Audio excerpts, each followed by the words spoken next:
Haleluya, haleluya. Kami bersyukur Tuhan Yesus karena kasih kuasa-Mu sehingga kami boleh ada sebagaimana Tuhan ada. Tuhan terus membawa kami supaya kami mirip Dia. Karena kami adalah representasi Tuhan di muka bumi ini. Sehingga lewat hidup kami orang bisa menikmati garam Kristus, bisa menikmati terang Kristus. Mereka berkata bahwa Yesus baik, sungguh baik, sangat baik. Itulah kehadiran kami di muka bumi ini. Kami bukan sekedar menjalankan misi, tapi kami misi Allah itu di muka bumi ini. Kami duta-duta Kristus itu di muka bumi ini. Supaya lewat hidup kami banyak orang menerima kasih Tuhan, mengalami kasih Tuhan, sehingga mereka diselamatkan. Karena kami percaya tidak ada nama lain di kolong langit ini yang bisa menyelamatkan. Hanya ada satu nama, Yesus Kristus. Dialah satu-satunya juru selamat. Di luar Dia tidak ada keselamatan. Urapi lidah birambamu supaya bisa menjelaskan kebenaran ini dan mereka boleh memahaminya. Mereka bisa menceritakan tentang Tuhan mereka kepada orang lain dan orang lain boleh mengenal Tuhan Yesus. Tuhan Yesus, urapi lidah birambamu. Kalau ada kuasa yang bukan berasal dari Tuhan, yang coba mengganggu, menghalangi, menghambat, kami satukan hati iman kami. Kami usir, kami tolak, patahkan kuasa dalam nama Yesus. Dan tempat ini steril dalam nama Yesus. Steril dalam nama Yesus. Tidak ada Omikron, tidak ada Corona, Delta, Lambda, Kappa. Semua harus tunduk dalam nama Yesus. Karena Yesus nama tertinggi, nama di atas segala nama. Semua nama-nama harus tunduk kepada namanya.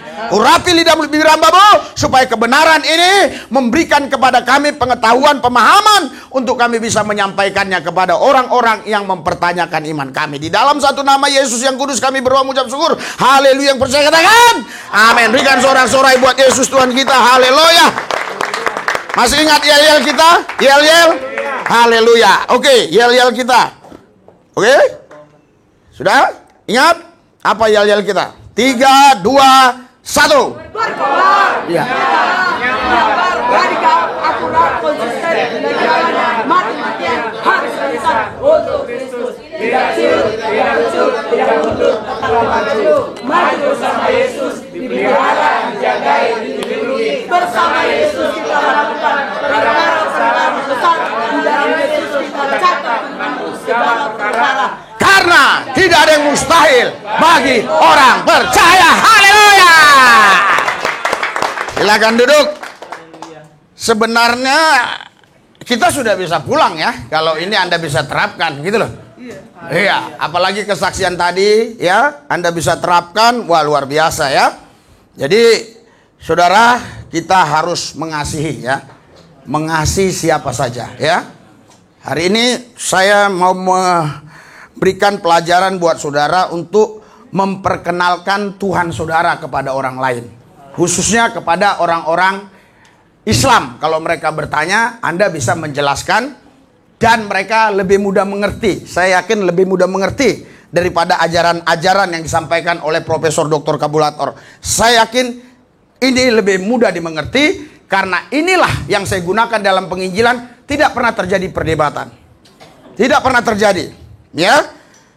Makanya saya heran kalau ada orang nginjilin di taksi sampai masuk penjara, itu saya bingung ya. Nginjilin di taksi aja bisa masuk penjara karena dia nggak paham. Ya. Jadi saya sudah punya agama Islam dulu, saya tinggalkan, saya ikut Yesus. Yang saya pelajari firman ini, bukan kitab saya lagi. Yang saya pelajari firman ini, yang saya ada ya sudah hanya jadi kenangan-kenangan saja ya. Nah, makanya kita harus bisa menjelaskan Tuhan kita. Kurang apa peristiwa Madura itu? Kok nggak bisa saya di penjara? Iya, kita harus bisa menjelaskan Tuhan kita sehingga orang lain tidak tersinggung dengan penjelasan kita. Ya. Tuhan pasti satu, Tuhan pasti esa. Itu nggak bisa diganggu gugat. Terus seperti apa Allah kita? Menjelaskannya bagaimana kepada mereka? Baca Yohanes 4 ayat 24, cepat. Ini lebih banyak ayat-ayat dan Anda tulis ya. Saudara, Bapak Ibu sekalian harus bisa menjelaskannya kepada orang-orang yang bertanya tentang iman kita.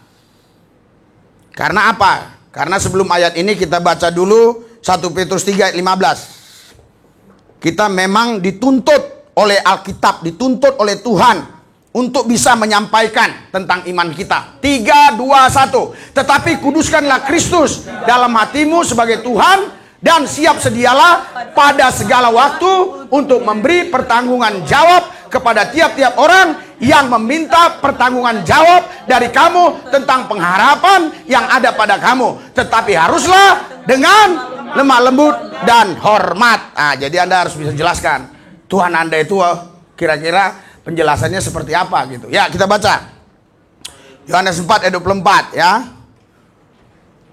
Kita baca Yohanes 4 ayat 24. Haleluya. Sudah? 3, 2, 1. Allah itu roh dan barang siapa menyembah Dia harus menyembahnya dalam roh dan kebenaran. Jadi Allah pasti roh dan Allah tidak bisa tidak roh. Allah harus roh. Sekarang saya mau tanya kepada saudara. Tadi waktu kita memuji menyembah Tuhan, menyembah Allah, hadir nggak Tuhan di sini? Hadir. Mana? Anda lihat nggak? Karena apa? Karena Allah itu roh. Haleluya. Ya, jadi itu yang nggak dipahami Nikodemus. Nikodemus nggak bisa paham. Yesus bilang, ya, bagaimana engkau bisa paham? Ya, padahal kau guru besar agama Yahudi. Kok nggak paham? Saya ngomong yang sederhana gitu. Angin aja kita bisa rasakan, ya. Ya, apalagi roh. Kalau hadir kita bisa rasakan. Jadi Allah itu harus roh, tidak bisa tidak roh. Dari situ dulu Anda sampaikan kepada orang yang bertanya. Jadi kita jangan cari perbedaan, tapi cari persamaan ya. Indonesia ini kalau terus ribut karena perbedaan, nggak bisa damai Indonesia ini. Ya, kita cari persamaannya ya. Allah itu harus satu ya, tapi roh. Galatia 3 ayat 20. Roh itu satu. Haleluya. Terus 3, 2, 1.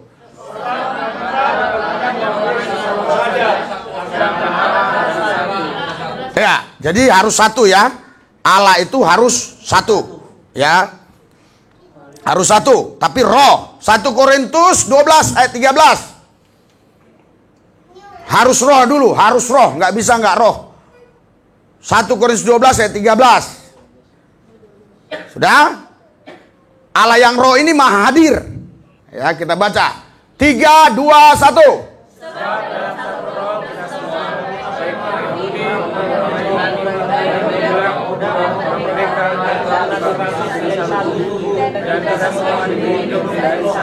Iya, jadi Allah itu roh, dan Allah itu harus roh, dan Allah itu harus satu, Allah itu harus esa, harus roh, harus satu. Ya, tapi dia maha hadir. Ibrani 4 ayat 13. Dia maha hadir, walaupun dia esa satu, tapi dia maha hadir. Maha hadir itu artinya dia bisa hadir di mana-mana, omnipresent, ya. 3 Ibrani 4 ayat 13. 3 ya, Ibrani 4 ayat 13. Oke. 3 2 1. Sebab segala sesuatu telah dan terbuka depan mata dia, yang kepadanya kita memberikan pertanggungjawaban. Iya, jadi dia ini maha tahu ya. Maha tahu ya, jadi dia tahu semuanya dan dia maha hadir. Yeremia 23 ayat 4. Yeremia 23 ayat 4. Maha tahu. Bukan berarti jadi maha tahu dia jadi maha hadir jadi dua. Jangan begitu cara mengartikannya. Dia maha hadir. Yeremia 23 ayat 24. Sudah? 3 2 1. Masakan aku tidak melihat dia, demikianlah firman Tuhan. Tidakkah aku memenuhi langit dan bumi, demikianlah firman Tuhan. Dia maha hadir, jadi tidak mungkin dia nggak tahu ya.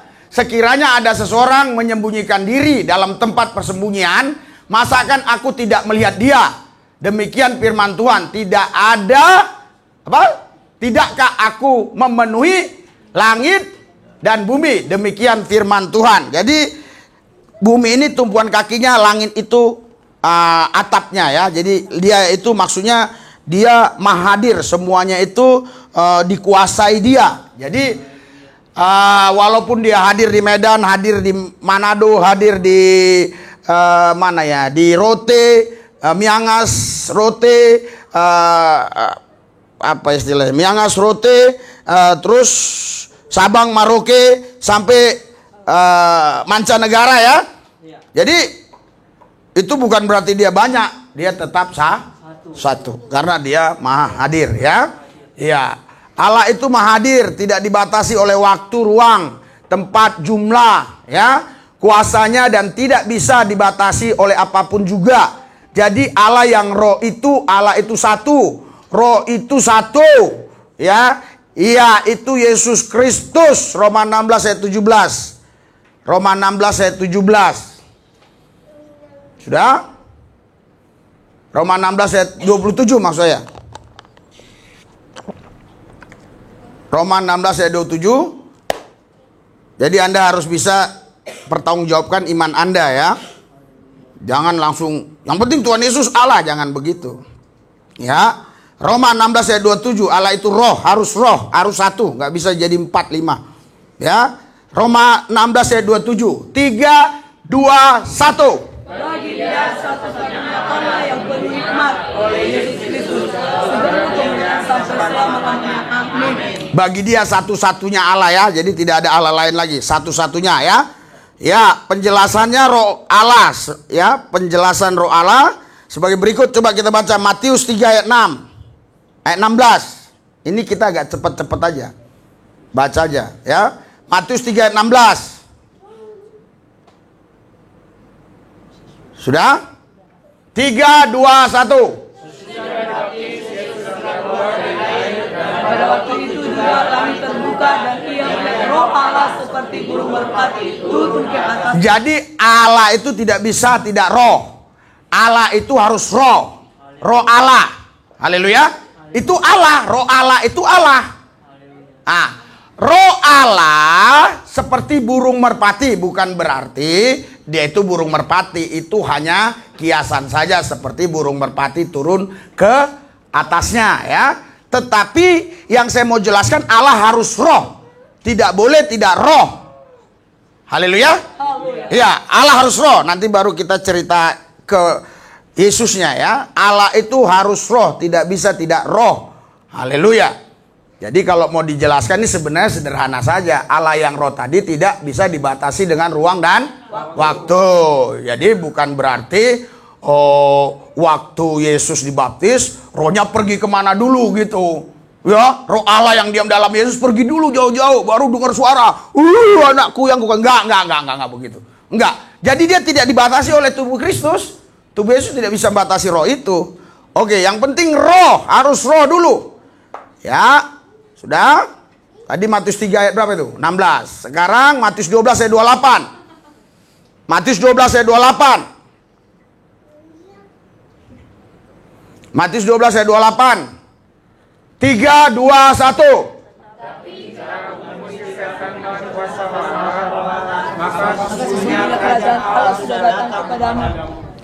Yesus mengusir setan dengan apa? Roh Allah. Ya, jadi Allah itu harus roh. Tidak bisa tidak roh. Ya, maka sesungguhnya kerajaan Allah sudah datang kepadamu. Jadi harus roh dulu. Sampaikan kepada mereka roh. Roh itu berarti tidak bisa dilihat, tapi bisa dirasakan. Haleluya. Iya, dia nggak bisa dilihat tapi bisa dirasakan. Seperti ini, angin saya nggak bisa lihat tapi saya bisa rasakan. Nikodemus, seorang pengajar agama Yahudi, nggak memahami itu. Makanya Nikodemus harus lahir kembali. Ya, lahir dari roh, jangan dari daging. Jadi kita itu ada dua kelahiran. Kelahiran pertama, kelahiran daging, kelahiran tubuh. Itu dari rahim ibu kita. Yang kedua, dilahirkan oleh Allah sendiri, oleh roh Allah. Ya, iya, oke. Sudah. Yohanes 3 ayat 34. Yohanes 3 ayat 34. Yohanes 3 ayat 34. Sudah? 3, 2, 1. Sebab siapa yang terus Allah, dialah yang menyampaikan firman Allah. Karena Allah mengaruniakan rohnya dengan tidak lepas. Iya, jadi roh Allah yang dikaruniakan kepada orang-orang yang dipakai dia, itu tidak bisa dibatasi oleh ruang dan waktu. Nggak bisa dibatasi ya. Roma 8 ayat 16. Roma 8 ayat 9 dulu. Roma 8 ayat 9. Cepat ya, Roma 8 ayat 9. Sudah? 3, 2, 1.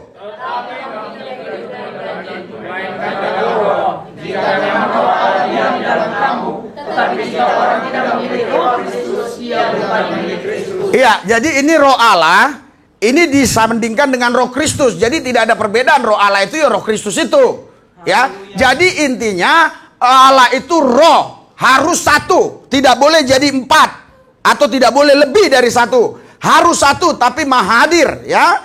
Oke. Kita baca. Di dalam Roma 8 ayat 16. Roma 8 ayat 16.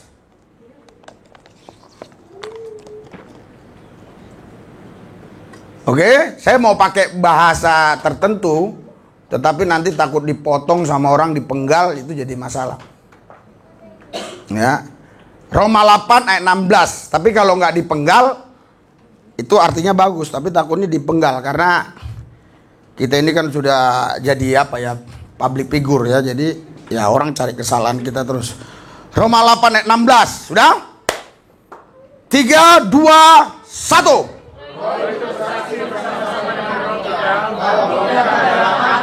Jadi roh Allah yang roh bersaksi di dalam roh kita bahwa kita anak Allah. Haleluya. Jadi saya mau tanya kepada saudara ya, kalau saudara pergi ke Tanah Abang, terus Anda tanya ke tukang parkir, ini Pak Randy tanya ke tukang parkir, kamu bisa nggak menyebut anak Allah? Kira-kira bisa nggak dia menyebut anak Allah? Nggak bisa. Dia bisa bahasa Indonesia loh. Bukan bahasa Inggris ini, bahasa Indonesia. Enggak, kita suruh dia coba bilang anak Allah, bisa nggak? Bisa. Terus bisa nggak dia bilang aku anak Allah? Bisa. Kalau nggak bisa kasih duit 50.000, bisa nggak? Bisa. Terus apa gara-gara dia bilang aku anak Allah 10.000 kali dia jadi anak Allah? Tidak. Jadi jangan ngaku-ngaku anak Allah ya kalau bukan roh Allah yang memberitahu kau anak Allah.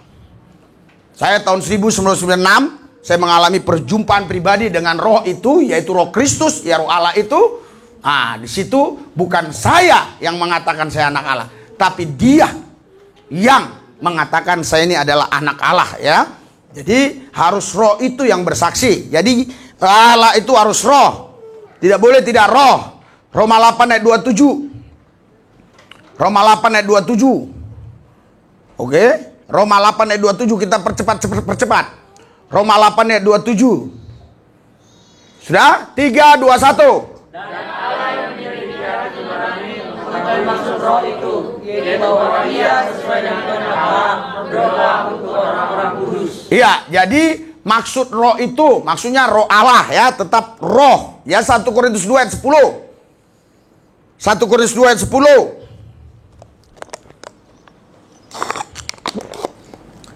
1 Korintus 2 ayat 10. Sudah? 3, 2, 1. Karena kepada kita Allah telah menyatakannya oleh roh, sebab roh menyelidiki segala sesuatu, bahkan hal-hal tersembunyi dalam diri Allah. Iya, jadi Allah yang roh ya, karena kepada kita Allah telah menyatakan oleh roh ya. Allah yang roh menyatakan ya, sebab roh menyelidiki segala sesuatu, bahkan hal-hal yang tersembunyi dalam diri Allah ya. Dalam diri Allah. Kalau kita baca terus nanti roh manusia itu yang tahu tentang manusia, roh Allah itu yang tahu tentang Allah itu. Allah kita roh, dialah yang tahu tentang dirinya ya. Bukan kita yang tahu tentang dirinya, Allah itu sendiri yang tahu tentang dirinya. Kalau dia nyatakan kepada kita, baru kita bisa tahu. Jadi kalau ada orang mau cari Allah, mau cari Tuhan dengan kemampuannya, dengan kebisaannya, dengan kemahirannya, kepiawaiannya, keilmuannya, kehebatannya, nggak mungkin bisa. Kecuali Allah itu sendiri yang roh itu menyatakan dirinya kepada orang itu ya. Karena semua yang tersembunyi dalam diri Allah yang tahu roh Allah itu. Haleluya. Haleluya. Jadi kalau boleh saya katakan, Allah itu ya, itu panggilan kepada sesuatu yang hebat, yang dahsyat, tetapi jenisnya itu roh. Ya, itu bahasa yang saya bisa mengerti cara menjelaskan. Jenisnya roh, maksudnya dia nggak berbentuk, nggak kayak misalnya speaker ini gitu, nggak ya. Jenisnya roh tadi ya. Sudah? Kita baca 1 Korintus 2 ayat 10 tadi ya. Terus 1 Korintus berapa tadi? 2 ayat 12 ya. Ayat 14-nya, ayat 14. Ayat 14-nya apa? Ayat 14. 3, 2, 1. Tetapi manusia duniawi tidak menerima apa yang dikatakan roh Allah, karena hal itu baginya sesuatu kebodohan, dan dia tidak dapat memahaminya, sebab hal itu hanya dapat dinilai secara Ya, orang duniawi nggak bisa ya. Hanya orang-orang yang mulai mau masuk dalam hal rohani baru dia bisa mengerti ya. 1 Korintus 3 ayat 16. 1 Korintus 3 ayat 16. Biar cepat kita masuk kepada yang saya maksudkan. Ini dulu dijelaskan. 1 Korintus 3 ayat 16. Sudah? 3, 2, 1.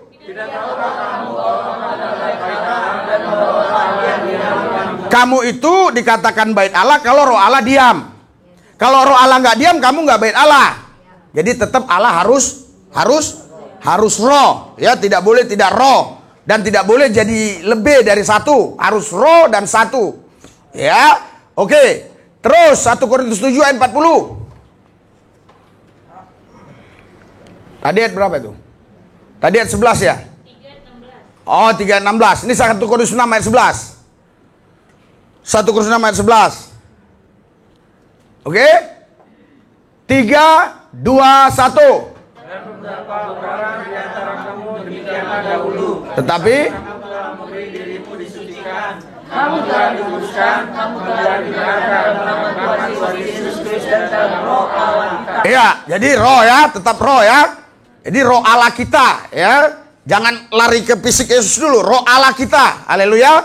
Terus 2 Korintus 3 ayat 17. 1 Korintus 7 ayat 10. 1 Korintus 7 ayat 10. Saya percepat-cepat ya. 1 Korintus 7 ayat 10. 1 Korintus 7 ayat 40 maksud saya. Ini tulisannya kecil-kecil ya. 1 Korintus 7 ayat 40. Sudah? 3, 2, 1. Tetapi menurut pendapatku, ia lebih berbahagia kalau dia tetap tinggal dalam keadaannya. Dan aku berpendapat bahwa aku juga mempunyai roh Allah. Artinya, saudara, tetap Allah itu roh. Itu yang saya maksudkan ya. Nggak usah kita bicarakan tentang apa persoalannya ini. Artinya terjadi satu perdebatan, aku juga punya roh Allah gitu loh maksudnya ya. Allah itu roh gitu ya. 1 Korintus 3, 1 Korintus 12 ayat 3. 1 Korintus 12 ayat 3. 1 Korintus 12 ayat 3, oke? Sudah? 3, 2, 1. Karena itu aku mau meyakinkan kamu bahwa tidak ada seorang terkutuklah Yesus, dan tidak ada seorang pun yang dapat mengaku Yesus adalah Tuhan selain oleh Roh Kudus. Iya, jadi jangan dibeda-bedakan. Oh, Roh Allah satu, Roh Kudus satu, nggak begitu ya. Jadi itu hanya bahasa saja ya. Jadi tidak mungkin ada orang yang punya Roh Allah, yang punya Roh Kudus mengatakan terkutuklah Yesus. Nggak mungkin. Pasti Roh Kudus, Roh Allah memuliakan Yesus. Karena itu nama jati diri dia ya. Oke, karena Roh Kudus datang dalam nama Yesus. Oke. 1 Korintus 12 ayat 3 tadi ya. 2 Korintus 3 ayat 17. 2 Korintus 3 ayat 17. Sudah? 3, 2, 1.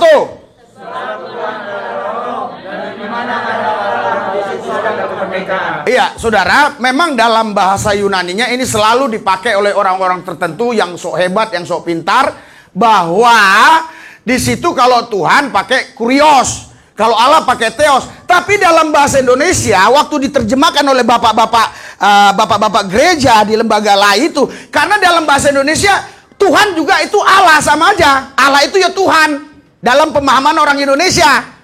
Ya, jadi jangan dibawakan ke kurios dan theos ya. Sebab Tuhan adalah Roh, ya. Dan di mana ada Roh Allah, di situ ada. Jadi nggak ada bedanya. Roh Tuhan, Roh Allah itu sama. Ya, jangan jadi karena sosok jago, so hebat. Oh, ini kurios, ini theos, begitu ya. Di Indonesia kan sama, karena dalam bahasa Indonesia itu artinya sama aja. Jadi nggak perlu di situ jadi dibeda-bedakan, ya. Oke, sudah ya. Tadi berapa itu? Ya, Galatia 4 ayat 6. Itu banyak orang bilang, mana Yesus yang bilang dirinya Allah? Karena Tuhan itu kurios itu Tuhan. Tuhan itu ya bisa untuk siapa saja. Untuk orang yang berkuasa pada zaman itu bisa pakai kata Tuhan. Tetapi si Thomas sendiri bilang Lord and my God. Itu kurios dan theos gitu loh. Jadi itu di Indonesia sudah sama. Jadi nggak perlu diperdebatkan ya. Sekarang berapa? Galatia 4 ayat 6. 3, 2, 1. Dan karena kamu adalah anak, maka Allah telah menyuruh roh anaknya ke dalam kita yang berseru, ya Aba, ya Bapa. Iya. Jadi maksudnya roh anak itu ya roh Allah itu. Jangan jadi dibedakan, ada roh anak, ada roh Allah, ada roh Bapa, ada roh Kudus. Enggak begitu ya. Terus biar cepat ya. Cepat ya. Itu sengaja saya ambil ayat yang gitu supaya ketika Anda membacanya Anda tidak bingung gitu. Efesus 2 ayat 22. Efesus 2 ayat 22. Sudah? 3, 2, 1. Ya, jadi kalau kita bicara Allah, kita sedang bicara roh. Kalau kita bicara tentang hadirat, kita bicara roh. Kalau kita bicara tentang sorga, kita bicara roh, ya. Bukan bicara fisik ya, bicara roh. Makanya, saudara, kita sebenarnya sekarang secara roh sudah di sorga. Kenapa? Karena Yesus bilang, datanglah kerajaanmu, jadilah kehendakmu di bumi seperti di sorga. Jadi sudah di sorga. Bukan tempat ya. Bukan tempat. Ini bicara roh. Roh tidak terbatas dengan ruang dan waktu. Tidak dibatasi oleh tempat. Ya, sudah. Efesus 4 ayat 30. Efesus 4 ayat 30. Sudah? 3, 2, 1.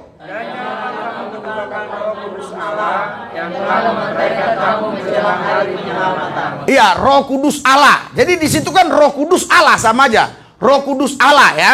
Jadi bukan berarti Roh Kudus lain, Roh Allah lain. Roh Kudus Allah. Jadi saudara, Roh Kudus Allah itu ya Allah itu. Haleluya. Paham sampai di sini ya? Mendukakan Roh Kudus Allah. Bahkan ada orang bilang begini, kalau mendukakan Roh Kudus tidak diampuni. Tapi kalau dia menghujat Roh Kudus tidak diampuni, kalau menghujat anak diampuni. Ya, artinya menghujat Yesus diampuni.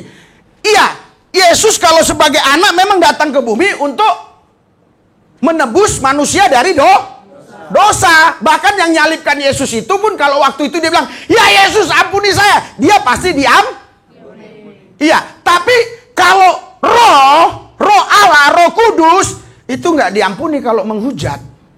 Tapi kita nggak bisa jelaskan sampai di mana ini dikatakan menghujat. Itu harus satu SKS kali untuk menjelaskan. Itu akan terjadi banyak perdebatan, saya percaya. Tapi kalau saya mau jelaskan, kalau menghujat Yesus pada waktu itu ya nggak apa-apa. Orang memang dia datang untuk menebus. Kan yang mati bukan roh Allah. Yang mati adalah manusia Yesus, ya. Oke, jadi nggak usah bingung ya. Efesus 4 ayat 30 sepertinya itu. Oke, ya udah ya. Terus Filipi 3 ayat 3. Sudah? Filipi 3 ayat 3. 3, 2, 1. Karena kita orang sunat yang beribadah oleh Allah dan berpegang dalam Kristus Yesus dan tidak menaruh percaya pada hal-hal media. Iya, kalau kita bicara tentang Allah itu harus roh dulu, ya. Di situ jelas kita beribadah kepada roh Allah, ya. Kalau dia bukan Allah, kita nggak boleh beribadah kepada dia, ya. Harus Allah baru kita boleh beribadah. Yakobus 4 ayat 5. Yakobus 4 ayat 5. Yakobus 4 ayat 5. Oke. Kalau kau nanti jelaskan sederhananya, Allahmu itu apa? Roh, gitu aja. Nah, kalau dia banyak tanya, ya baru. Kalau di situ udah terputus, nggak ada pertanyaan, ngapain lagi kau urusin orang begitu kan? Iya. Bentar ya. Oke, silakan baca yang tadi yang saya suruh.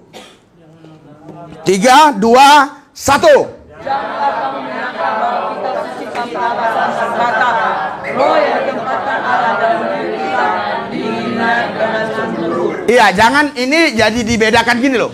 Allah menempatkan roh, terus Allah itu di luar, rohnya ditempatkan. Jangan begitu. Lucu kan kalau pentafsiran begitu? Roh itu ditempatkan ke si Randy, terus Allahnya di luar. Bukan, ini maksudnya roh Allah itu. Paham sampai di sini? Lucu kan? Misalnya ini Allah ini, terus roh Allah naruh sini roh Allah, terus Allahnya di sini. Ya enggak lah, dia sama lah, dia bersama karena dia roh Allah yaitu Allah. Oke, 1 Petrus 3 ayat 18. Cepat, 1 Petrus 3 ayat 18. Sudah? 1 Petrus 3 ayat 18 sudah. 1 Petrus 3 ayat 18. Ya, sudah? 3, 2, 1. Sebab juga Kristus telah mati sekaligus segala dosa kita. Dia yang benar bukan orang yang tidak benar, supaya ia membawa kita kepada Allah. Dia yang telah dibunuh dalam keadaannya sebagai manusia, tetapi yang telah dibangkitkan menurut roh. Ya, jadi gini ya. Manusia Yesus tadi dia manusia tak berdosa.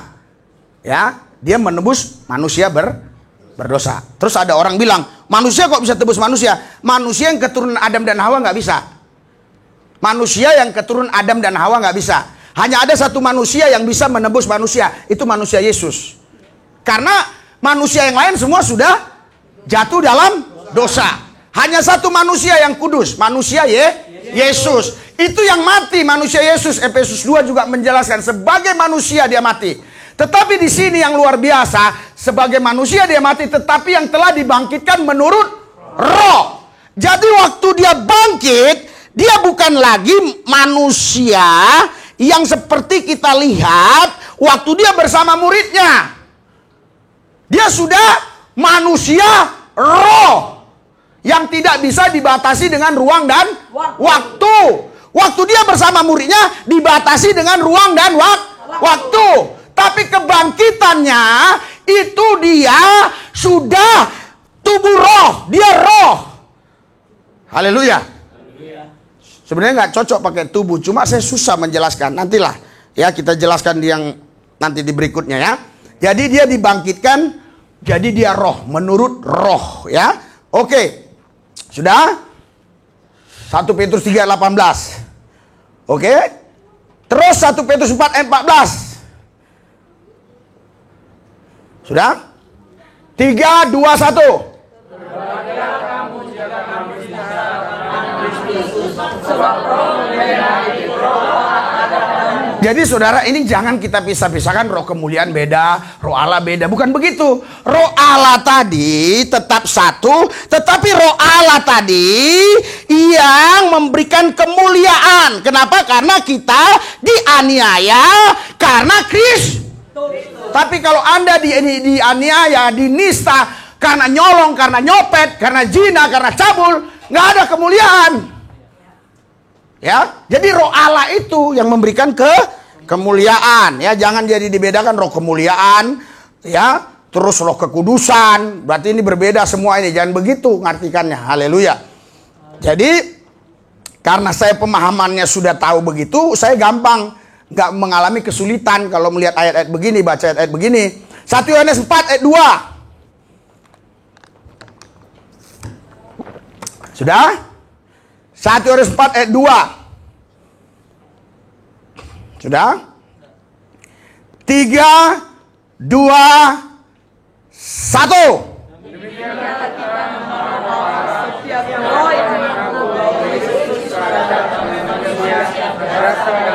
Nah, jadi ini yang kadang-kadang ya orang-orang tertentu nggak bisa paham.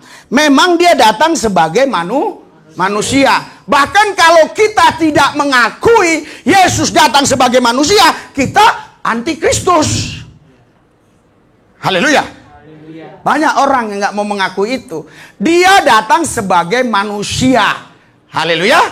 Demikian kita mengenal roh Allah. Setiap roh yang mengaku bahwa Yesus Kristus telah datang sebagai manusia berasal dari Allah. Ya.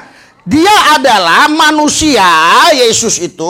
Namun Allah itu harus roh dulu. Paham sampai di sini? Nanti baru kita jelaskan ke situnya ya. Ya, sudah? 1 Yohanes berapa tadi? Oke, sekarang Wahyu 4 ayat 5. Di sini mulai ada titik terangnya. Ya, tentang siapakah Yesus ini. Tadi kan harus roh.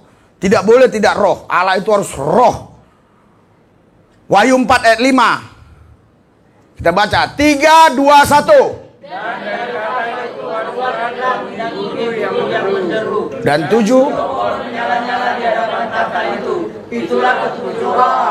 Jadi saudara, kalau kita misalnya sudah punya pemahaman bahwa Tuhan itu bisa lebih dari 1, lebih dari 3, lebih dari 5, maka ini menjadi kebingungan buat kita bahwa roh Allah ini, 7 roh Allah ini. Saudara, ini membicarakan tentang kemahadiran dia. Karena angka 7 itu kesempurnaan bagi orang-orang yang memang sudah paham tentang budaya penulisan ini ya. Jadi kalau dikatakan itu 7, saya nggak setuju. Maksudnya Allah itu jadi 7, enggak. Roh Allah tetap satu. Ya, oke. Kalau orang cara menjelaskannya berbeda terserah. Tapi roh Allah itu harus satu. Tapi saya menjelaskannya tadi ya. Itu berbicara kemahadiran dia. Karena angka 7 itu memang angka sempurna bagi orang penulis pada zaman itu. Karena semua penulisnya keturunan-keturunan dari Israel. Ya, mereka tidak bisa terlepas dari budaya-budaya mereka ya, kebiasaan-kebiasaan cara berpikir orang Israel. Tidak bisa terlepas dari situ. Jadi kalau kita nggak punya pemahaman yang Tuhan satu dulu, ya bisa ini jadi 7 gitu loh. Ya, bisa jadi 7. Ya terserah kalau dia mau ngakui 7. Tapi saya percaya Allah itu roh dan dia satu, dia maha hadir. Walaupun dia A1, dia bisa hadir di mana-mana. Ya, saya rasa itu lebih gampang diterima oleh orang Islam daripada 7 roh Allah ini ya.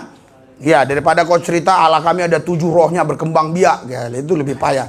Ya, Wahyu 4 ayat 5. Wahyu 5 ayat 6. Sengaja saya ambil ayat-ayat seperti ini supaya Anda bisa ini. Tapi kalau jelaskan sama mereka jangan dimunculkan ayat ini dulu. Bingung nanti dia, kau pun bingung juga. Iya, ya kan, ini karena sama saudara ya, saya supaya waktu Anda baca ini Anda tidak kebingungan, gitu loh. 3, 2, 1. Maka aku melihat di tengah-tengah tata dan tempat makhluk itu, dan di tengah-tengah tua-tua itu berdiri setiap orang anak domba, sepertilah disembelih, bertang 7 dan bermata 7. Itulah 7 roh Allah yang diutus ke seluruh bumi. Ya, ini pakai 7 roh Allah lagi ya. Tadi kan Allah sudah roh, rohnya kan 1. Ini pakai 7 lagi. Tadi udah saya kasih paham ya. Itu terserah orang-orang bagaimana dia menafsirkannya. Kalau dibilang 7 beneran ya lucu juga ya. 7 harus 7 gitu ya. Ya, kalau saya lebih setuju Allah itu Roh, Esa satu tapi Maha Hadir. Tidak dibatasi dengan ruang dan waktu. Kalau ini artinya adalah kesempurnaan. Ya, kesempurnaan itu. Jadi membuktikan dia Maha Hadir. Tapi orang Israel tidak terbiasa mengatakan itu karena Maha Hadir jadi 10, jadi 12. Karena angka 7 itu bagi mereka angka sempurna. Angka 13 bagi orang tertentu itu angka sial. Karena tempat ini loro kidul katanya. Haleluya. Jadi kita nggak bisa terlepas dari pemahaman-pemahaman mereka juga. Gitu loh. Jadi kalau Anda ke Israel, itu banyak tempat-tempat yang pakai angka 7. Tempat-tempat religius.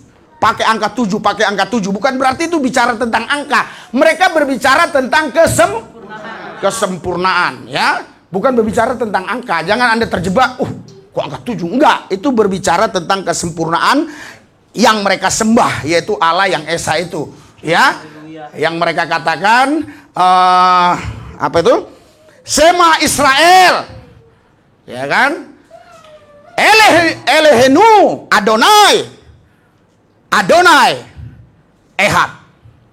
Ya, begitu ya. Sema Israel Elehu Adonai Elohim Adonai, ya Adonai Ehad, begitulah kira-kira ya. Iya, jadi Allah itu Esa, begitu kira-kiranya, sederhananya begitu. Saudara, sekarang kita mau mengarah kepada ketuhanan Yesus ini seperti apa. Gitu loh. Karena Allah itu Roh. Ketuhanan Yesus ini seperti apa? Nah, kita mau lihat dulu. Ada nggak dia di perjanjian lama? Ya, jangan yang menjelaskan perjanjian lama. Harus yang menjelaskan Yesus sendiri. Yesus sendiri yang jelaskan. Tidak boleh dari Nabi. Harus Yesus sendiri. Ya, Yohanes 5 ayat 46. Yesus sendiri. Injil Yohanes 4. Injil Yohanes 5 ayat 46. Oke. 3, 2, 1. Kepada Musa, kamu akan belajar kepadaku, sebab dia menulis tentang aku. Merinding saya. Merinding. Ini sebenarnya sudah cukup jawabannya. Belum ke Alfa Omega, ini aja. Jadi mereka itu nggak mau percaya kepada Yesus. Iya kan? Mereka nggak mau percaya kepada Yesus. Jadi Yesus bilang, ya, sebab jikalau kamu percaya kepada Musa, tentu kamu akan percaya juga kepadaku. Sebab ia telah menulis tentang aku. Jadi Musa sudah menulis tentang dia. Pertama, di Kejadian 3. Ya, di situ dikatakan, Kejadian 3 di situ waktu manusia jatuh dalam dosa langsung dibilang, nanti keturunan wanita ini akan meremukkan kepala ular itu. Ya. Jadi di situ sudah ada sebenarnya. Terus saudara, kita mau masuk ke penciptaan. Kejadian 1 ayat 1. Tadi kan sudah dibilang, berarti sudah ada, betul nggak? Sebelum Abraham ada, aku sudah ada. Ya kalau mau ke Wahyu 1 ayat 1 dulu, itu lebih gampang ya. Dia adalah Alfa dan tak berawal, tak berakhir ya. Iya. Jadi di sini 3, 2, 1. Pada mulanya Allah. Di situ tidak dikatakan pada mulanya Allah. Pada mulanya secara redaksi begitu. Pada mulanya Allah, bukan pada mulanya Allah gabung menciptakan langit dan bumi, enggak. Pada mulanya Allah. Udah? Oke. Ayat 2. 3, 2, 1. Bumi belum berbentuk dan alam layang-layang di atas permukaan air. Iya, jadi saudara, di situ dikatakan Roh Allah yang melayang-layang di atas permukaan air. Artinya Allah itu roh. Roh Allah tadi yang melayang-layang di permukaan air, ya. Dan bla bla bla bla. Intinya saya mau jelaskan Allah itu roh dulu. Satu dulu. Ya. Terus Allah yang roh tadi kalau kita baca, dia berfirman. Jadi kalau kita mau tafsirkan di sini malah harusnya 2. Firman dan Roh Allah. Karena di sini nggak ada kalau mau diartikan. Tetapi kalau kita sudah memahami tentang Tuhan yang satu itu, kita nggak pusing. Saya Risuni Lubis, saya bisa bicara. Roh Allah, dia satu, ya dia bisa bicara. Jadilah bumi, bumi jadi. Jadilah langit, langit jadi. Semua jadi. Sederhana kalau kita sudah punya pemahaman yang sederhana seperti ini. Ya, makanya Roh Allah itu melayang-layang. Ya, melayang-layang. Saudara, terus tadi kan sudah diceritakan bahwa Yesus sendiri ngomong, Musa sudah mencatat tentang aku. Tentu banyak ya. Kalau Musa mencatat tentang dia berarti termasuk ini bisa kita terjemahkan. Keluaran 3. Keluaran 3 coba.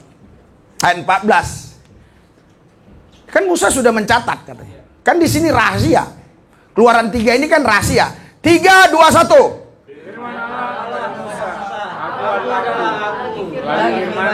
Beginilah kau katakan kepada orang Israel itu, akulah aku, telah mengutus aku. Ya, jadi kan dia di sini aku adalah aku. Bisa saja ini kan bicara tentang Yesus dong. Bisa dong? Iya, karena Musa sudah menulis katanya. Iya kan? Tadi Kejadian 3 jelas juga. Itu semua orang yang sudah paham Alkitab percaya itu kalau Kejadian 3 yang keturunan wanita ini akan menginjak kepala ular itu ya. Jadi di sini aku adalah aku. Haleluya. Di sini kan tersembunyi di sini. Betul nggak? Jadi maksudnya gini, aku jangan menurut kamu, aku menurut aku. Ntar dulu, tenang aja. Nanti pun ku kasih taunya. Santai bro. Gitulah kira-kira bahasa sederhananya kan. Santai bro. Makanya saudara, kitab di perjanjian lama ini ya, pemahaman saya ini hanya bayangan-bayangan tentang kedatangan Kristus. Hanya bayangan-bayangan. Contoh ya, saya kasih orang alamat untuk dia bisa datang ke tempat saya ini. Ya, kasih alamat buat dia. Nanti kau datang, ini alamatnya. Oke. Terus saya berubah pikiran. Saya jemput dia di airport, di bandara. Saya nyetir di depan. Dia di belakang selalu. Pak, kiri pak. Kanan pak. Kiri pak. Kira-kira perasaan saya bagaimana? Terus apa yang saya omong?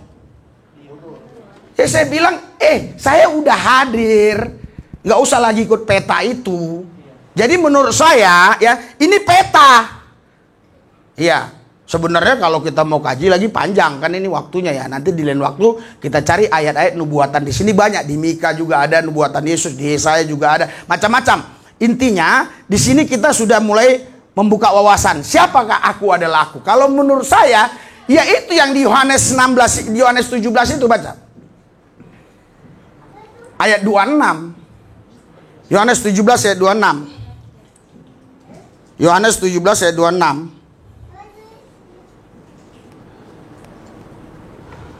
Nanti kalau orang-orang yang itu ini aye, eswer, aye, nggak usah pakai gitu-gituan, bahasa Indonesia udah bagus kok. Ya, 3, 2, 1. Saudara di sini ya, dia ini bukan diberi nama, memberitahukan nama. Ya, terus setahu kita yang mengampuni dosa, orang lumpuh yang suruh jalan itu terus diampuni dosanya, yang ampuni siapa? Yesus kan? Supaya kamu tahu anak manusia berkuasa mengampuni dosa. Loh, apakah itu tidak cukup membuktikan bahwa yang dimaksudkan ini adalah nama Yesus? Amin. Haleluya. Karena hanya Allah ini yang bisa mengampuni dosa. Terus di Lukas 5 itu ada orang lumpuh. Orang lumpuh ini Yesus bilang dosamu sudah diampuni. Berjalanlah. Ahli Taurat orang Farisi marah. Bukan marah karena dia jalan. Marah karena Yesus ini sok-sok mengaku diri Tuhan. Dari mana mereka bisa berpikir begitu? Karena menurut orang Yahudi ini hanya Allah yang bisa mengampuni dosa. Kok Yesus mengampuni dosa? Haleluya. Makanya Yesus pertegas supaya kalian tahu anak manusia bisa mengampuni dosa. Berikan sorak-sorai buat Tuhan yang dahsyat luar biasa. Hanya anak manusia, hanya Yesus yang bisa mengampuni dosa. Sekarang Anda ikut Tuhan biar apa? Biar diampuni dosamu kan? Ya udah ikut Yesus itu tadi yang bisa mengampuni dosa. Apa ada yang lain? Gak usah ikut Yesus saja. Mau apapun doktrinnya, dogmanya, ikut Yesus dosamu diampuni. Udah. Kok pusing-pusing amat sih kok Tuhan jadi ribet? Haleluya. Iya kan? Jadi di sini dan aku telah memberitahukan namamu kepada mereka. Jadi nama yang disebut di sini maksudnya ya Yesus tadi. Kan ada orang kritik, dia kan nggak kasih tahu. Lah, kan yang bisa ngampuni dosanya Tuhan, betul nggak? Iya. Waktu Yesus sebelum dia menyerahkan nyawanya, itu ada penjahat di sebelah kanan. Ingat aku ya, kalau kau sampai ke kerajaanku. Apa kata Yesus? Hari ini kau bersama aku ke Firdaus. Artinya berarti dia Tuhan itu yang bisa menjamin orang masuk sorga. Iya, kalau ada Tuhan nggak menjamin orang masuk sorga, ngapain ikut dia? Betul nggak? Ya, kita mau mengikuti orang yang bisa menjamin kita masuk sorga. Kita baca Alkitab bahwa Yesus memberikan jaminan untuk kita masuk sorga. Berikan sorak-sorai buat Tuhan. Hanya Yesus. Terus ngapain lagi pusing gitu loh? Haleluya. Jadi di sini ya nama. Kenapa? Karena kalau kita baca di Lukas, di situ malaikat Gabriel bilang, berilah namanya nanti dialah yang menyelamatkan umatnya dari dosa. Jadi ini maksudnya. Karena ada orang pertanyakan juga, ini kan nggak disebut namanya Yesus. Lah dia nggak harus sebut namaku Yesus, nama Tuhan Allah Yesus, dia nggak bilang begitu. Jadi Yesus itu nama Tuhan kita. Nama Allah kita. Jadi dalam bahasa Indonesia mau Tuhan mau Allah sama aja, mau Gusti sama aja. Gak usah diperdebatkan Gusti itu jadi begini, Allah itu jadi begini, harus Elohim, harus Yahweh, harus ini. Aduh. Saya berdebat dengan teman saya dulu waktu sekolah Alkitab sampai 1 hari 1 malam. Akhirnya aku bilang, kau mau simpel atau apa? Simpel Pak. Ya udah. Allah pusing. Begini, begitu, harus Yahweh Allah, harus inilah, harus itu. Enggak, ini bapak-bapak gereja sudah betul-betul mereka ini. Kemarin kan saya sudah jelaskan kan, yang kata menyesali itu ya, terus dikritik oleh orang Islam, betul nggak? Ustadz Islam, dia bilang, kok Tuhan bisa menyesal menciptakan manusia sehingga dibuat air bah? Aku menyesal menciptakan manusia. Berarti dia bukan Tuhan, dia nggak tahu hari esok yang akan terjadi. Kata menyesal kemarin apa? Naham itu bisa menyesal, bisa sedih, ya, bisa apa lagi 4 kemarin. Jadi dalam bahasa jangankan bahasa Ibrani, bahasa Indonesia aja, kata bisa aja itu artinya banyak loh. Bisa, Randi, aku yakin kau bisa, ayo bisa. Itu membuktikan kehebatan kemampuan orang itu. Tapi kalau bicara, waduh, aku kena bisa sakit, ini bicara ular, bicara penyakit, ular lah, bisa singa lah, nggak tahu. Tapi ular lah yang biasa dikatakan berbisa. Haleluya. Jadi banyak dalam bahasa itu kalau nggak pada tempatnya itu artinya beda. Ya, di tempat yang berbeda ditempatkan artinya bisa berbeda. Ya, itu di bahasa Indonesia aja banyak. Jadi kenapa harus bingung gitu loh? Kalau saya memahaminya sederhana saja. Kalau untuk Tuhan bagi orang Israel, Ehad itu memang Esa. Tapi kalau di Maliaki 2, memang kalau diperuntukkan kepada makhluk, itu bisa 2 menjadi 1, itu bisa bicara tentang kesatuan dari 2 tadi. Tapi kalau untuk Tuhan, mereka tidak mau, karena mereka monoteisme. Mereka tidak mau. Ulangan 6 itu mereka tidak mau, itu dikatakan itu 3 kesatuan. Mereka tidak mau. Kalau nggak percaya, mari kita sama-sama. Kita kumpulkan uang kita tanya orang Israel. Jangan kitab orang Israel kita sosok debat. Iya kan? Jadi ada kata-kata yang sama tapi ditempatkan di tempat yang berbeda, artinya bisa berbeda. Jangan karena orang itu pintar, ini wah dicomot dijadikan ke sini. Haleluya. Ini kata terakhir untuk saudara kalau menemukan ayat seperti ini ya. Misalnya ini. Kalau kita sudah pemahaman seperti ini, kita gampang sekali ketemu ayat yang seperti ini, Kisah Rasul 7. Ya, Kisah Rasul 7. Oke. Kisah Rasul 7. Ya. Ya, Kisah Rasul 7 ya tentang Stefanus. Saudara. Oke. Kita baca sini. Stefanus dibunuh Saulus, ya. Ketika anggota Mahkamah Agama itu mendengar semua itu, sangat tertusuk hati mereka. Ya, Kisah 7. Maka mereka, oke, sudah? Kisah 7 ayat 54. Oke, sudah? 3, 2, 1. Ketika anggota-anggota Mahkamah Agama itu mendengar semuanya itu, sangat tertusuk hati mereka. Maka mereka menyambutnya dengan gertakan gigi. Terus naik. Tetapi Stefanus yang penuh dengan Roh Kudus menatap ke langit, lalu terus lalu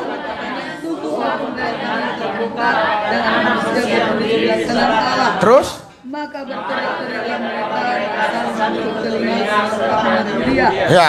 Mereka menyeret Terus udah, intinya sampai mati ya. Intinya sampai mati.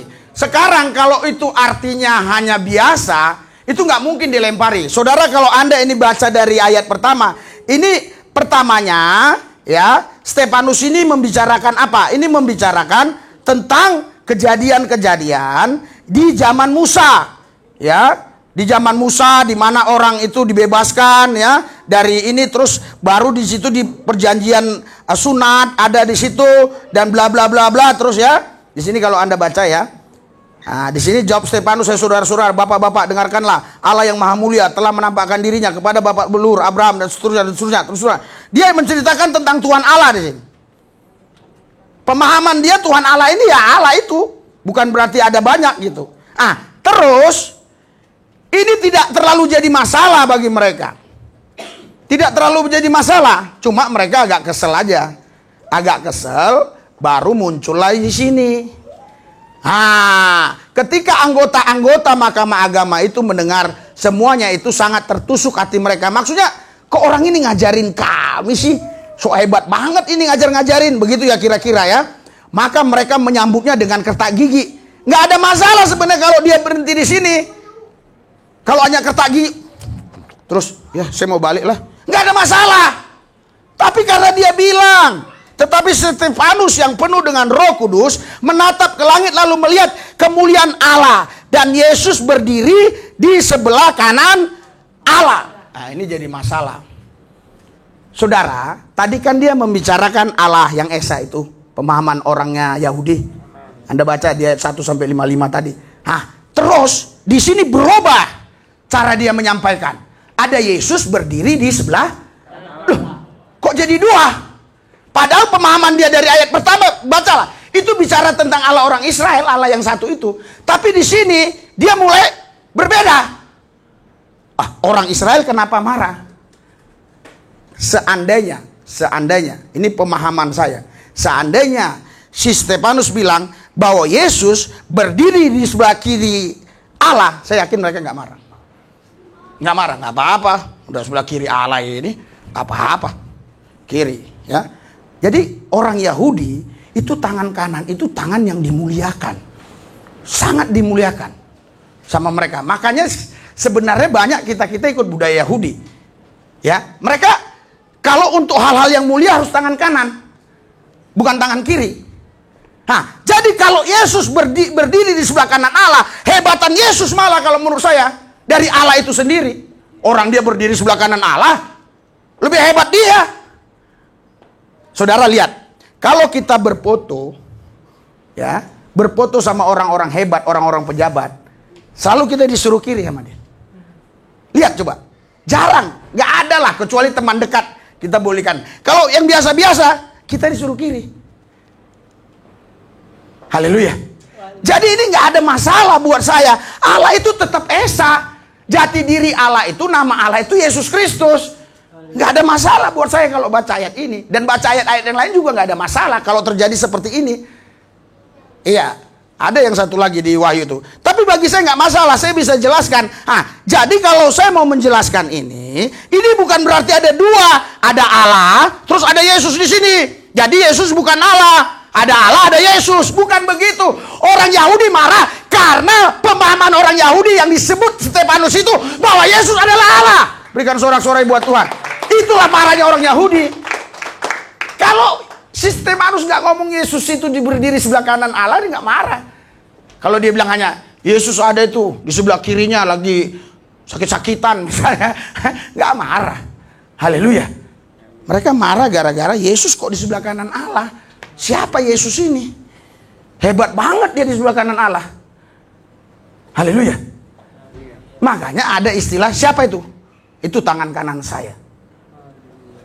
Padahal saudara, dia ini bukan tangan kanan. Bukan. Ini saya tangan kanan nih. Saya bos, big boss. Terus itu siapa? Itu tangan kanan saya. Artinya dia sudah saya percayakan semuanya. Haleluya. Makanya Yesus berani ngomong, segala kuasa di sorga di bumi ada padaku. Sekarang kalau ada Allah lain, saya harus berhati-hati karena di YouTube. Kalau ada Allah lain selain Yesus Tuhan Allah itu, terus apa gunanya ada Allah lain? Mau berapapun Allah istilah bahasa dogma doktrin, apa gunanya orang segala kuasa di sorga di bumi ada pada Yesus? Buat apa? Aku menyembah yang ada kuasa tadi. Aku menyembah yang ada kuasa tadi. Ngapain gua pusing? Betul nggak? Orang segala kuasa di sorga di bumi ada pada dia kok. Coba kalau lu dekat dengan Jokowi, coba Randy nih, bisa ini minimal juru bicara istana, betul nggak? Karena dia dekat dengan saya nggak bisa. Paling saya suruh layani muda-mudi. Haleluya. Iya kan? Jadi maksud saya di sini saudara, Anda harus menjelaskan Tuhan saudara itu kepada orang Islam itu yang sederhana. Allah kami itu roh. Tapi Allah roh yang ini, pencipta segalanya ini datang ke bumi mengambil rupa manusia. Filipi 2 ayat 6, ayat 7, 8, 9, 10. Itulah Allah kami. Saya rasa kalau begitu mereka nggak banyak cingkunek. Haleluya. Buktinya saya jelaskan gitu nggak ada di debat lagi loh. Nggak ada di debat. Allahku itu roh. Tapi Allah yang roh, yang goib menurut kalian itu, Allah kalian kan tetap goib kan? Tetap goib. Allahku yang roh tadi nggak goib lagi. Dia datang ke bumi mengambil rupa manusia. Sederhana kan? Kenapa dipersulit oleh mereka? Sehingga banyak jemaat yang murtad, yang mualaf. Itu ulah-ulah mereka itu. Bertobat mereka yang membuat ajaran jadi mualaf itu jemaat. Karena Alkitab bilang, kau terima Yesus sebagai Tuhan dan Juru Selamat, kau selamat. Saya jamin. Saya jamin. Saya tahu di komen itu tadi ada 48, ada yang kurang setuju, silakan. Di khotbah kemarin, ya. Ada 10.000 yang nonton tapi ada yang komen itu, yang lain mungkin no komen, cuma like saja. Silakan. Gak ada masalah. Silakan, kalau kau dengan imanmu seperti itu bisa masuk surga, ya silakan. Yang pasti saya kalau terima Yesus sebagai Tuhan dan Juru Selamat, setia sama Yesus, pasti saya masuk surga. Pasti. Bukan insya Allah, bukan mudah-mudahan. Terus kalau ada yang gampang begitu, ngapain kau cari yang sulit? Makanya Kapolres Jakarta Barat yang dulu, yang sekarang udah bintang 2 itu, penguasa itu, saya doakan, gampang dia terima. Saya jelaskan sederhana begini. Ntar Pak, sholat dulu saya, habis sholat baru. Oh iya, sama kok katanya. Cuma Allah Bapa namanya Yesus, iya. Iya, Allah saya, Allah Subhanahu Wa Taala, ya silakan, nggak apa-apa. Mau doain kan Pak? Allahku Yesus, mau katanya, asal ada kuasanya. Iya. Sekarang dia bintang 2. Kalau sebut namanya udah sering kali kesebut, nanti nggak enak. Nanti pikirnya melecehkan, ya kan? Dia penguasa soalnya. Bahaya sekarang ngomong macam-macam. Tapi saya berani ngomong karena saya melakukannya. Haleluya. Haleluya. Haleluya. Haleluya. Saya buat DB saya, judulnya Pertemuan Kapolri kepada beberapa jenderal disuruh hadir. Memang saya hadir. Tapi bukan saya ikut rapat di jenderal itu, enggak, saya hadir di situ. Pas foto-foto saya datang. Bro, gimana bro? Haya, ketemu aja. Jenderal bintang 2 langsung. Ya. Itu. Kalau nggak salah, kalau saya itu fotonya kalau nggak salah saya di sebelah kanan kalau nggak salah. Kenapa? Anda nggak tahu apanya, filosofinya. Kenapa saya di sebelah kanan? Nah, terus kesaksian Pak Irjen tadi. Dari kesaksian Irjen itu kamu tonton nggak itu? Yang udah 14.000 lebih yang nonton. Nah, kenapa saya diizinkan dia di sebelah kanan? Itu juga jadi pembicaraan saya sendiri secara pribadi. Kenapa saya diizinkan ya saya langsung di sebelah kanan? Kenapa? Anda tahu?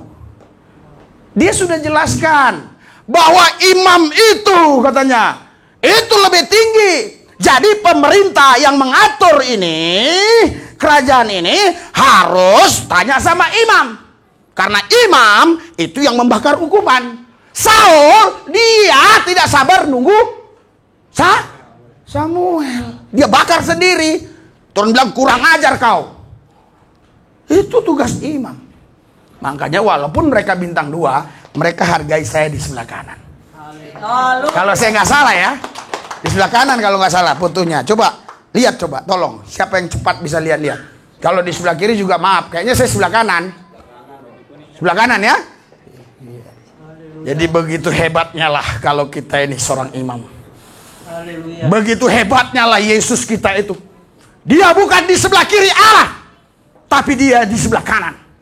Untung dia di sebelah kanan. Kalau dia di sebelah kiri, mungkin aku tidak mau mengakui dia Tuhan Allah satu-satunya yang esa. Tapi karena dia di sebelah kanan, saya percaya dialah Tuhanku dan juru selamat. Berikan sorak-sorai buat Tuhan. Mari kita bangkit berdiri. Haleluya. Haleluya. Haleluya, haleluya. Allah itu roh, pasti roh, nggak bisa nggak roh. Ya, Allah roh ya, Allah yang roh maha kuasa. Dia datang ke bumi mengambil rupa manusia. Sederhana, jangan dibuat pusing hidup ini. Haleluya, haleluya. Haleluya. Malah saya tahu betul orang-orang yang punya pemahaman beda begitu, mereka nggak yakin dengan bahasa roh kita ini. Kenapa kalian nggak ikutin keyakinan dia itu? Mereka nggak pada percaya itu bahasa roh. Nggak percaya mereka. Kalau saya sebut satu-satu namanya, mereka nggak percaya. Iya, coba tanya sama mereka, nggak percaya. Ditentangnya terus itu. Iya, apalagi Deki Ngadas paling nggak percaya itu bahasa roh. Apalagi Saipul siapa itu namanya yang pernah saya kantor itu, nggak percaya itu. Si Karaba Siki katanya. Siapa itu Mangapul, dia nggak percaya itu. Terus satu lagi siapa itu namanya itu, yang di Kupang itu, dia suka itu menghina bahasa roh. Nggak percaya dia. Haleluya. Tapi itu kebebasan dia. Tapi aku percaya bahasa roh. Dan aku percaya Allahku itu 1 dan tidak bisa jadi 5 dan 10. Saya percaya dia Esa. Haleluya. Saudara, Bapak Ibu sekalian, angkat hati roh pikiranmu, 12 tangan. Hadapkan kepada Tuhan Yesus Kristus. Kalau Anda ingat tadi nyanyian tadi, semuanya hanya meninggikan Yesus. Hanya meninggikan Yesus. Kalau gereja mau meninggikan Yesus, saya percaya gereja punya kuasa. Saya percaya gereja punya kuasa. Kalau semua gereja mau bersatu hanya meninggikan nama Yesus. Bukan meninggikan denominasi, bukan meninggikan doktrin-doktrin yang dibuat-buat mereka, tapi meninggikan nama Yesus saja. Yesus saja, Yesus saja. Saya percaya terjadi revival yang dahsyat di Indonesia. Saya yakin. Karena mereka mengakui Yesus itu Tuhan Allah, tapi kehidupan sehari-harinya bukan hanya Yesus saja yang ditinggi-tinggikan. Masih banyak yang lain yang ditinggikan, yang disamakan dengan Yesus. Tidak boleh ada yang sejajar dengan Tuhan Yesus. Tidak boleh. Dia Tuhan Yesus, Allahku, pencipta langit, bumi, dan segala isinya, sesuai Kolose 1 ayat 16. Dia yang menciptakan. Sesuai tadi kata Yesus, di kitab Musa aku sudah ditulis. Berarti aku adalah aku, itu maksudnya juga. Berarti yang di Kejadian yang menginjak ular tua, itulah Yesus itu. Anak dari wanita ini, anak dari perempuan ini, menginjak si ular tua. Si ular tua itu maksudnya si iblis, si setan itu, si antikristus. Haleluya. Haleluya. Yesus yang akan datang menghakimi nanti. Sekarang kalau kau tidak meninggikan satu-satunya Yesus, dia maha cemburu. Dia Allah yang cemburu. Terus dia datang menjadi hakim, bagaimana lu? Bagaimana lu? Mau minta pertolongan yang sama yang lain, sama sejajar dia? Tidak ada. Hanya Yesus nama tertinggi, nama di atas segala nama. Semua nama-nama harus tunduk kepada nama Yesus. Orang-orang yang berani mengatakan begini, pasti dia hidupnya betul-betul berani. Dia hidup ini mempertahankan imannya. Haleluya. Karena saya percaya betul, Karena saya mengalami perjumpaan pribadi dengan Yesus. Dialah Tuhan Allahku. Dialah Allah yang roh yang datang ke bumi, menampakkan diri dan memperkenalkan namanya. Tuhan Allahku, Yesus Juru Selamatku. Dialah penasihat ajaib, Allah yang perkasa, Bapa yang kekal, Raja damai. Haleluya. Haleluya. Yesuslah Bapakku. Bapakku yang kekal, Raja damai. Aku tidak menyembah Bapa. Aku menyembah Yesus Tuhan Allah. Tapi dialah Bapakku. Tapi saya tidak mau ngomong terlalu ribet. Cukup Yesus saja, sudah selesai. Saya tidak mau buang energi untuk tidak yang menghasilkan. Saya mau buang energi kalau itu menghasilkan. In Jesus name. Setan lari tunggang langgang. In Jesus name. Kuasa gelap terpontang-panting. In Jesus name. Kau tidak disuruh mengusir dalam nama siapapun. Kau hanya disuruh minta dalam nama Yesus. Haleluya. Baca Kolose 3 ayat 17. Karena kemarin ada yang saya dengar waktu saya di atas debat-debat di bawah. Boleh katanya membaptis orang atas nama Bapa, Anak dan Roh Kudus. Enggak pakai nama Yesus. Enggak apa-apa. Kalau pakai nama Yesus lebih abdol. Enggak. Itu di Kolose 3 ayat 17. Apa yang kau katakan, apa yang kau perbuat, semua harus dalam nama Yesus. Baca Kolose 3. Tadi lupa saya untuk menjelaskan. Harus ada nama Yesus. Tapi kalau kau sudah pakai nama Yesus, kau tidak pakai nama yang lain, boleh, sah. Ini bedanya. Inilah kalau mau dialog berargumentasi yang sehat, sah. Sah kalau kau pakai nama Yesus. Tapi kalau kau pakai yang lain-lain, tak ada nama Yesusnya, tidak sah. Itu bedanya. Anda baca Kolose 3 ayat 17. Saya akan bacakan ya. Baru ingat, tadi harusnya saya jelaskan ini. Karena kemarin ada perdebatan itu. Saya harus jelaskan supaya jemaat tidak tersesat. Kolose 3 ayat yang ke-17. Dan segala sesuatu yang kamu lakukan dengan perkataan atau perbuatan, dengan perkataan, perbuatan, lakukanlah semuanya itu perbuatan, perkataan itu dalam nama Tuhan Yesus. Harus dalam nama Yesus. Kalau kau buru-buru nggak panggil yang lain nggak apa-apa, dalam nama Yesus saja. Tapi kalau kau panggil-panggil yang lain nggak ada nama Yesusnya, nggak sah. Itu hebatnya kan? Maksudnya legitimasinya apa itu bahasanya? Iya. Itu bahasa. Ya udah, saudara. Maksudnya kesahannya itu, keabsahannya itu, matrainya hebat. Haleluya. Kalau kau pakai Yesus sudah semua di situ. Saya mengajarkan ini supaya tidak murtad. Tidak murtad yang membuat terlalu ribet hidup ini. Hanya sembah Yesus, minta sama Yesus, usir setan demi nama Yesus. Sakitmu pun disembuhkan oleh Yesus, bukan oleh yang lain. Haleluya. Angkat hatimu, angkat dua tangan. Ikuti doa saya. Tuhan Yesus, Engkaulah Allahku, Tuhan Juru Selamatku, satu-satunya Tuhanku. Aku percaya di dalam nama Yesus saya diselamatkan, saya dimerdekakan, saya dilepaskan, saya menang. Yesuslah masa depanku, hartaku, kekayaanku. Dalam Yesus aku dipelihara, dijagai, dilindungi. Bersama Yesus aku lakukan perkara-perkara besar.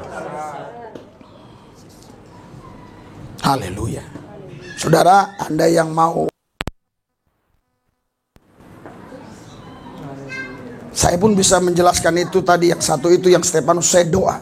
Dan saya coba cari tahu di kamus-kamus tentang budaya-budaya Yahudi. Tangan kanan itu dimuliakan sekali. Kalau kau memberi uang sama orang Yahudi pakai tangan kiri, dia akan tolak. Kalau orang yang betul-betul adatnya kuat, walaupun itu uang kau beri, dia bilang kau kurang ajar, menghina, harus tangan kanan. Apalagi salaman tangan kiri, dia akan marah. Jadi nggak usah heran kalau Yesus berdiri sebelah kanan Allah. Dialah yang hebat, dia yang terbesar. Haleluya. Dia maha besar, dia maha tahu, dia maha hadir. Dia roh. Nah, besok penjelasannya itu Yesus yang roh itu, Kristus yang roh itu seperti apa.